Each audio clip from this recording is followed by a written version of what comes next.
it's me Anjali Verma, your science and maths educator and welcome back to my channel Study Warehouse। आज की इस video में हम लोग डिस्कस करने वाले हैं साइंस क्लास 10th के most important topics for your half yearly exams. ठीक है, तो सबसे पहले हम डिस्कस करेंगे केमिस्ट्री के, फिर हम डिस्कस करेंगे फिजिक्स के एंड फिर हम डिस्कस करेंगे बायो के। तो सबसे पहले तो देखो केमिस्ट्री में यहाँ पे मैं ये कंसिडर कर रही हूँ कि आपके सिर्फ 3 ही चैप्टर्स आ रहे हैं। पहला है हमारा केमिकल रिएक्शंस एंड इक्वेशंस, ठीक है, फिर है एसिड बेसिस एंड सॉल्ट, फिर है हमारा मेटल एंड नॉन मेटल वाला। वैसे आई डोंट थिंक सो किसी भी स्कूल में कार्बन वाला चैप्टर आ रहा है, बट अगर आ रहा है तो मुझे कॉमेंट सेक्शन में एक बार बता देना। ठीक है, तो देखो सबसे पहले तो जो टाइप्स ऑफ केमिकल रिएक्शंस है काफी ज्यादा इंपॉर्टेंट है। यहाँ पे मेनली हमारे पास 4 टाइप है, आप लोगों को ऑलरेडी पता है। ठीक है, एक है कॉम्बिनेशन, फिर है हमारा डीकॉम्पोजिशन, फिर है हमारा displacement and double displacement reaction. ठीक है, सारे ही कर लेना क्योंकि इन सब में से ना कोई सा भी आ सकता है। वैसे मोस्ट इंपॉर्टेंट एक हमारा डीकॉम्पोजिशन वाला है क्योंकि यहाँ पे 3 टाइप फर्दर होते हैं, है ना, एंड दूसरा है हमारा डबल डिस्प्लेसमेंट वाला। उसके बाद है हमारे पास रिडॉक्स रिएक्शन। अब यहाँ पे जो मैक्सिमम क्वेश्चन आता है ना वो ये आता है कि हमारे पास रिड्यूसिंग एजेंट कौन सा है एंड ऑक्सीडाइजिंग एजेंट कौन सा है। ठीक है, जो रिड्यूस होता है, ठीक है, जिसका रिडक्शन होता है वो ऑक्सीडाइजिंग एजेंट होता है, जिसका ऑक्सीडेशन होता है वो रिड्यूसिंग एजेंट होता है। देन हमारे पास सेकंड चैप्टर जो है एसिड बेसिस एंड सॉल्ट, उसमें जो पीएच हमारा टॉपिक है बहुत इंपॉर्टेंट है और इसकी क्या इंपॉर्टेंस है। यहाँ पे बस आपको ये ध्यान रखना है, अगर एसिडिक कोई भी चीज है उसको न्यूट्रलाइज करने के लिए बेस का यूज करेंगे, अगर बेसिक कोई भी चीज है ना तो हम यूज करेंगे एसिड का उसको न्यूट्रलाइज करने के लिए। बस इतना सा ही आप लोगों को ध्यान रखना है। फिर हमारे पास जो केमिकल नेम है और जो फॉर्मूला है हर एक कंपाउंड का, जैसे कि अगर मैंने NaHCO3 लिखा है तो आपको बताना चाहिए, आपको पता होना चाहिए कि आखिरकार इसका जो नॉर्मल नेम है वो क्या है, यानी कि जो जनरल नेम है वो क्या है और जो केमिकल नेम है वो क्या है। ठीक है, देन इस chlor alkali process very very important. यहाँ पे आपको पता है 3 प्रोडक्ट्स बनते हैं NaOH, Cl2 एंड H2। इन तीनों के यूजेस क्या है आपको ये भी पता होने चाहिए। फिर है हमारे पास मेटल्स और नॉन मेटल्स की प्रॉपर्टीज 2 हैं, फिजिकल एंड केमिकल। ठीक है, फिजिकल तो बहुत ही सिंपल है, यहाँ पे कुछ हमारे जो एक्सेप्शंस हैं वो भी आ जाते हैं। इसके अलावा हमारे पास जो केमिकल प्रॉपर्टीज हैं वो ज्यादा इंपॉर्टेंट है क्योंकि यहाँ पे बहुत सारी रिएक्शंस हैं। ठीक है, उसके बाद है extraction of metals. This is a very important topic. ठीक है, सबसे पहले तो आपको पता होना चाहिए ओर और जो मिनरल होता है उसमें क्या डिफरेंस होता है। जो हमारे पास bottom of the reactivity series में है, जो मिडिल में है और जो टॉप में है, उन मेटल्स को हम किस तरीके से एक्सट्रैक्ट करते हैं, क्या कंप्लीट प्रोसेस होता है। ठीक है, चलो उसके बाद आ जाते हैं, नेक्स्ट है हमारे पास फिजिक्स। तो फिजिक्स में मोस्ट इंपॉर्टेंट है हमारे न्यूमेरिकल्स, क्योंकि अभी मैं यही गेस कर रही हूं कि आपका जो लाइट है और जो इलेक्ट्रिसिटी वाला चैप्टर है ये दोनों चैप्टर्स आ रहे होंगे। तो इन दोनों चैप्टर में भर भर के न्यूमेरिकल्स हैं क्योंकि भर भर के फॉर्मूलाज हैं।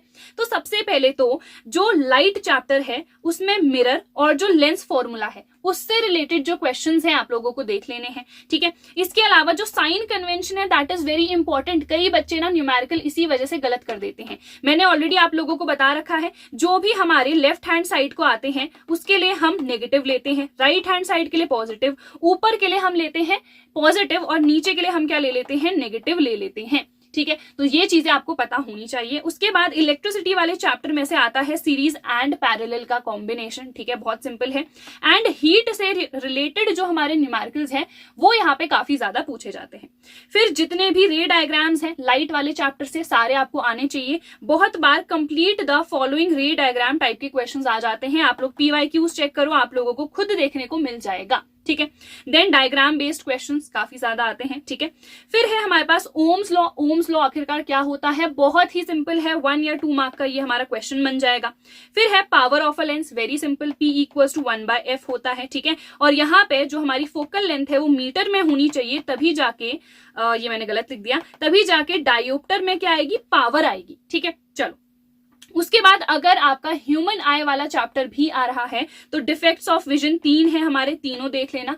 क्या करेक्शन है, क्या रे डायग्राम होता है, ये सब आपको देखना है। Then is atmospheric refraction. ठीक है, चलो उसके बाद हम आ जाते हैं अब बायोलॉजी में। तो बायो में आखिरकार हमारे क्या क्या इंपॉर्टेंट टॉपिक्स हैं, जल्दी से देख लेते हैं। सबसे पहले जितने डायग्राम्स हैं सारे के सारे डायग्राम्स आपको आने चाहिए। अगर बनाना नहीं आ पा रहा है तो कोई बात नहीं, बट जो लेबलिंग है ना वो आपको बेहतर तरीके से आनी चाहिए, क्योंकि कई बार क्या होता है डायग्राम दे देते हैं और वो कहते हैं कि लेबल करो, ठीक है। मोस्टली जैसे आप देखोगे ह्यूमन रिप्रोडक्टिव सिस्टम में आ जाता है, ठीक है, फीमेल का आ जाएगा या मेल का आ जाएगा, तो आपको वहां पे सिर्फ लेबलिंग करनी है, ठीक है।